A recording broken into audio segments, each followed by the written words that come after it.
Je m'appelle Anna et suis actuellement en première année d'une double licence droit, économie et gestion à l'université Paris 2 Panthéon-Assas. Mes trois spécialités en première étaient les mathématiques, la GGSP et l'anglais. Puis j'ai finalement décidé de poursuivre en terminale les spécialités mathématiques et AGGSP que j'avais également associées avec deux options. D'une part la section européenne et d'autre part les mathématiques expertes. Alors, je suis passée par Parcoursup et comme vous allez sûrement le faire dans quelques semaines, j'avais formulé différents vœux. Et c'est vrai qu'à cette époque de l'année, je m'interrogeais beaucoup sur les critères d'admission de certaines formations. Et donc, avec du recul, je pense que ce qui a été essentiel, ce sont tout d'abord les notes, notamment celles obtenues dans les enseignements de spécialité. Pour ma part, les mathématiques et la GGSP, disciplines dans lesquelles j'avais de bons résultats, mais aussi celles du tronc commun, donc avec le français, la philosophie, l'histoire. C'est vrai que j'avais des résultats qui étaient bons et réguliers. Au-delà des notes, je pense que ce qui peut être déterminant et qui a sûrement fait la différence dans mon cas, euh, ça a été également le fait d'avoir un dossier complet, puisque j'ai porté une attention particulière au comportement, au sérieux, à la rigueur et à la régularité, qui a montré que j'étais prête à m'engager dans un cursus demandant une charge de travail considérable. Donc certes, les notes sont extrêmement importantes, mais elles ne font pas tout. Il faut également avoir un dossier assez complet. Alors en seconde, j'étais assez perdue concernant mon orientation. Mais à l'aide de mes professeurs, des renseignements obtenus en dehors du lycée, j'ai progressivement affiné mon projet post-bac. Et c'est vrai que le choix des spécialités m'a beaucoup aidé dans la concrétisation de ce projet post-bac, puisque finalement j'ai pu y apprendre de nouvelles méthodes, y découvrir de nouvelles connaissances que je n'approfondissais pas dans le tronc commun. Et c'est vrai que cette association des maths et de la GGSP, pour ma part, m'a fait prendre conscience de mon attrait pour les cursus pluridisciplinaires. Et c'est la raison pour laquelle je me suis dirigée vers cette double licence, droit, économie et gestion, qui me permettra de bénéficier d'atouts et d'acquis finalement, tant littéraires que scientifiques. Alors concernant cette première année, je fais partie d'une classe de travaux dirigés où nous sommes 33. Alors comme je suis en double licence, ce groupe ne change jamais.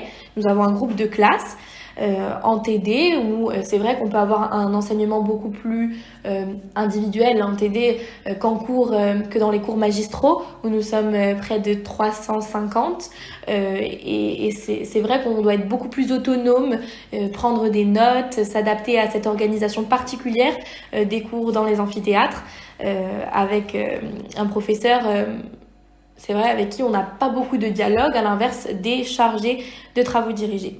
Alors j'ai cours dans des salles de classe, dans des amphithéâtres, de divers centres de l'université qui peuvent varier selon les jours de la semaine. Alors c'est vrai qu'il faut s'adapter à cette organisation, mais très rapidement je m'y suis faite.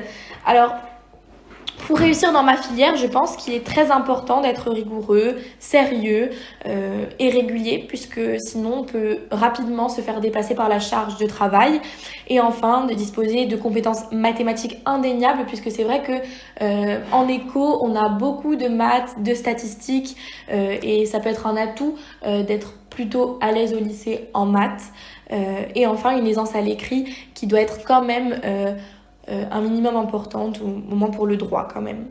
Alors, j'ai 18 heures de cours magistraux donc, par semaine et 9 heures de TD, donc ça me fait un total de 27 heures par semaine. Alors c'est vrai que pour la faculté, c'est quand même un volume horaire qui est important puisqu'on a beaucoup de travail personnel et il faut savoir s'organiser entre les cours des deux licences mais également le travail personnel qui est forcément plus important qu'en licence classique. Par exemple, j'étudie quand même beaucoup de matières très variées, donc le droit constitutionnel, le droit civil, l'organisation des institutions judiciaires et administratives, on a encore de l'anglais en droit, et puis à côté de toutes ces matières juridiques, j'ai quand même de la comptabilité générale, des maths, des statistiques, de la macroéconomie, de la microéconomie, pardon, donc des matières que j'ai en partie pu découvrir cette année. Et c'est vrai que en fait, toutes ces matières associées me donnent une charge de travail qui est quand même considérable. J'essaye de m'organiser au mieux et de réaliser mes travaux dirigés en économie au cours de la semaine pour pouvoir me concentrer sur le droit le week-end. Donc je vais souvent à la bibliothèque même le week-end puisque c'est vrai que pour l'instant mon travail personnel est beaucoup plus important en droit qu'en économie et je ne sais pas comment ça va se passer pour le semestre 2, si ça va s'inverser ou pas. Mais pour l'instant, c'est vrai que le droit demande une quantité de travail importante. L'an prochain, alors j'espère, si mes notes me le permettent, poursuivre cette double licence qui me plaît, dans laquelle je m'épanouis pleinement, puisque je peux découvrir des matières tant économiques, plus scientifiques que littéraires, et acquérir un raisonnement juridique qui pour l'instant me plaît. Enfin, pour les débouchés de cette filière, alors c'est vrai qu'ils sont très ouverts puisque le droit comme l'éco sont des matières, des disciplines qui ouvrent à des champs professionnels très variés. Donc c'est vrai qu'il est possible de poursuivre dans un master en économie ou bien dans un master en droit puisque donc le cursus est très ouvert, mais également des cursus qui serait inhabituel à la double licence, c'est-à-dire faire du journalisme. Voilà, tout est possible, hein, à vrai dire. Je ne vais pas faire de l'ingénierie, mais je peux tout à fait continuer dans le journalisme en master, si mes notes me le permettent. Alors enfin, je vais vous parler de la logistique de ce premier semestre, comment s'est organisée mon installation dans une nouvelle ville, comment je vis, je me fais à manger à Paris. Alors, je vis dans un studio qui est plus ou moins loin de certains centres de la fac, donc je peux soit aller à pied dans certains centres, soit en métro, ça dépend. Concernant les repas, je mange soit à la fac si j'ai pas trop de temps et beaucoup de devoirs. Sinon, je me fais à manger chez moi. Alors, bien évidemment, je dois également gérer l'éloignement avec ma famille puisque je les vois à chaque vacances. Alors, ça change du lycée, mais très rapidement, je m'y suis faite. Et puis, parfois, il y a des personnes de ma famille qui peuvent venir me voir lorsqu'elles viennent à Paris.